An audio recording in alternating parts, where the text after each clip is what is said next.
Hello, my name is Ann Gritchen. I'm with Preservation Alliance of Baltimore County. We're Baltimore County's historic preservation organization dedicated to preserving our historic buildings, properties, and landscapes. Usually we'd be having walking tours at this time of year, but unfortunately we're still not able to have those at this moment. So we'd like to present to you a series of historic trees in Baltimore County.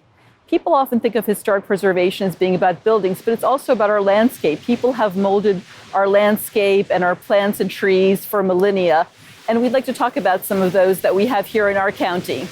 The first tree I'd like to present to you is the Tulip Poplar, also known as Liriodendron tulipifera, or the yellow poplar. It's one of our native trees in North America, all along the coast, all the way from Canada to the south around Georgia.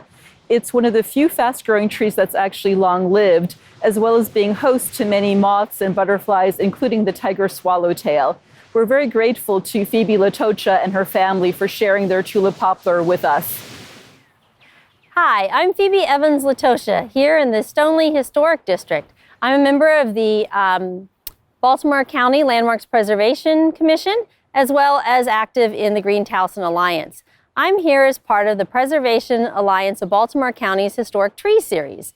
Behind me is an example of one of the original early tulip poplars that were part of the Stoneleigh estate that was established by Robert Brown in the 1850s. The tulip poplars lined the driveway leading up to the Stoneleigh estate, and when the Brown family decided to sell the property to the Stoneleigh Community Association to develop it as an early example of a streetcar suburb, they retained the tulip poplars and curved Stoneleigh Road so that the wonderful tulip poplars that lined the road would continue to be preserved as an important part of this neighborhood. Stoneleigh is part of the National Registry of Historic Places as an important example of an early suburban development.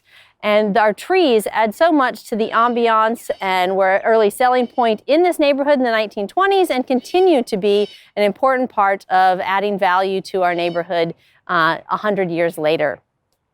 So the Stoneleigh Community Association's Greening and Recycling Committee encourages our neighbors to maintain our trees and our treescape. Occasionally, we have sidewalks that might lift up from the tree roots, and when a homeowner is thinking about replacing that sidewalk, the Greening and Recycling Committee encourages homeowners to curve that sidewalk around the tree roots to retain and preserve the tree. Occasionally, we do have trees that we lose to storm damage or disease, and the Greening and Recycling Committee continues to plant and encourage homeowners to plant new trees to replace and maintain our wonderful treescape here in our Stoneleigh neighborhood. Thank you.